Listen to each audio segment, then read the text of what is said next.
Pemirsa, Kapolrestabes Palembang Kombes Pol Haryo Sugihartono memberikan kuliah umum kepada mahasiswa Fakultas Hukum Universitas Muhammadiyah Palembang.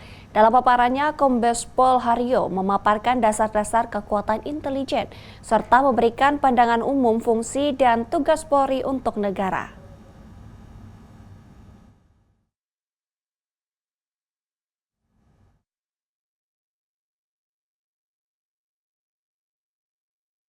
Memiliki satu misi yang tanpa kita ketahui.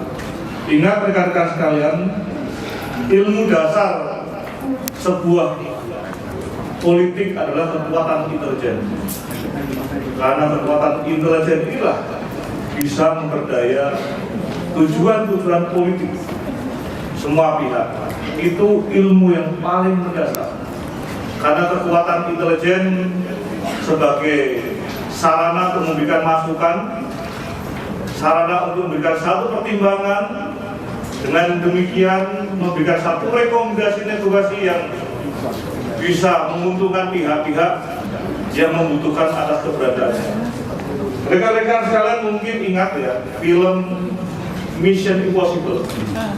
Itu tidak sekedar hanya sebuah film, tapi bagaimana seorang misi intelijen dengan aktor yang gantengnya memiliki kemampuan yang sangat luar biasa.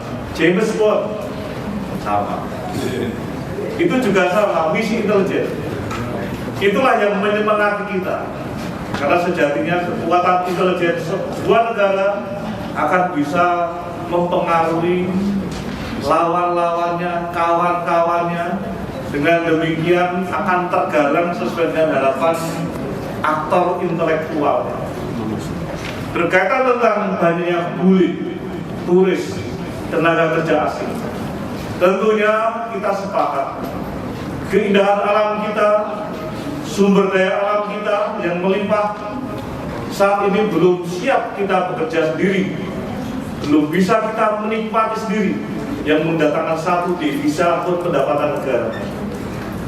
Tentunya lahirnya beberapa peraturan perundang-undangan, salah satunya revisi undang-undang keimigrasian, menjadikan salah satu tujuan bagaimana melakukan pengawasan dan pemantauan.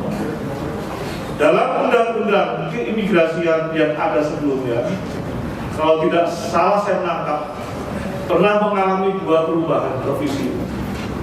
Yang pertama, di mana keberadaan kami sebagai anggota kepolisian yang semula ada, kemudian tidak ada pasal yang mengatur pengawasan orang asing oleh anggota polisi.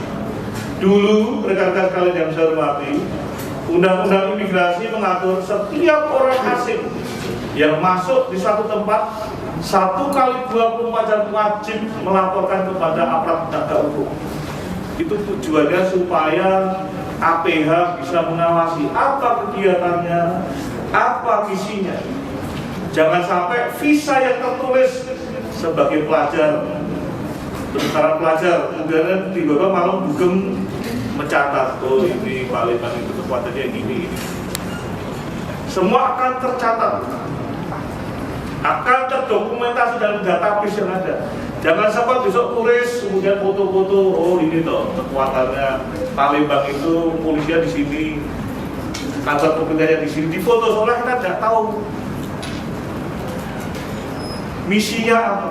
Visinya dia adalah sebagai turis, pengen menikmati, namun misinya terselubung, yang pada akhirnya kita wajib melihat, wajib peka dengan kegiatan apa yang dilakukan sesuai dengan kunjungannya yang tertera dalam visanya tersebut. Di negara asing begitu ketat. Kita datang ke Singapura aja, ya kalau sebagai wisatawan nggak boleh foto-foto pada tempat yang memang sangat rahasia, nggak boleh melakukan kegiatan-kegiatan yang memang dilarang di negara tersebut.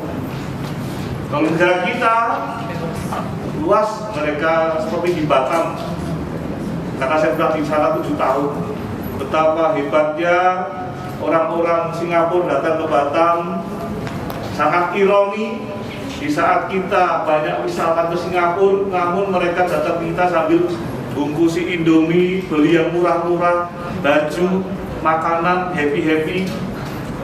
Namun ketika kita di sana, kita selalu diperkat dengan peraturan-peraturan yang ada. Itu yang paling gampang. Bagaimana caranya? Adanya revisi-revisi perubahan peraturan perundang-undangan. Tadi saya katakan, reformasi yang paling mudah itulah struktural dan instrumental. Yang paling berat adalah kultural.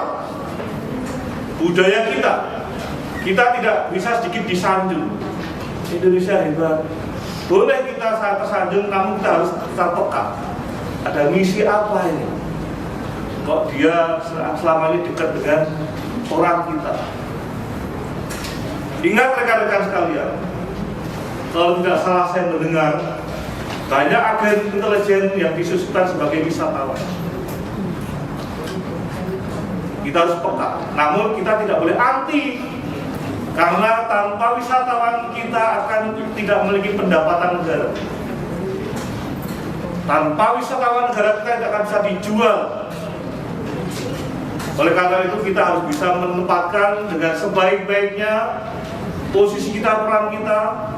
Dengan demikian kepekaan harus selalu terjaga. Dalam perubahan undang-undang imigrasi yang awalnya polisi boleh melakukan upaya pengawasan, pada perubahan yang kedua tidak boleh. Dan terakhir kemarin diperbolehkan kembali karena sangat keteterannya lembaga pengawas orang asing kita, yaitu keimigrasian, mengawasi kegiatan-kegiatan orang asing yang ada di negara kita. Itulah salah satu upaya-upayanya melalui perubahan instrumental peraturan perundang-undangan. Strukturalnya bagaimana?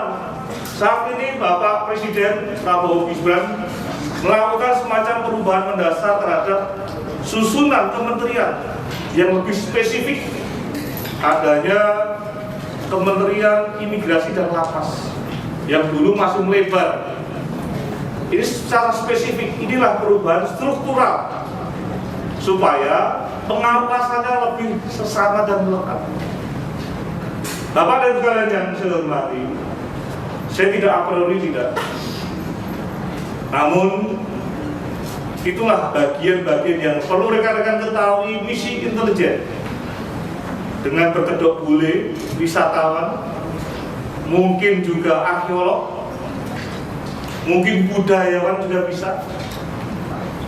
Karena siapa negara yang paling kuat intelijennya, itulah negara yang paling bisa bersinar. Karena segala sesuatu yang terjadi saat adalah permainan intelijen. Oleh karena itu, saya berharap rekan-rekan bisa menerima dengan baik misi intelijen yang harus rekan-rekan bekali. Namun ingat, misi tersebut ada dua sifat, yang baik dan buruk. Memang dalam membuat sebuah tataran menuju kebaikan kadang-kadang harus diburuki dulu. Sebagai contoh, mungkin rekan-rekan pernah mendengar COVID-19. Banyak sekali rumor, ini apakah wabah atau sebuah hembusan intelijen. Ada juga yang mengatakan peradaban manusia sudah cukup penuh bumi ini. Salah satu untuk mematikan dan menyebarkan virus, itu rumor. Benar atau tidak? Tapi COVID-19 adalah tantangan hidup kita. Siapa yang beruntung hidup, siapa yang tidak beruntung yang mati.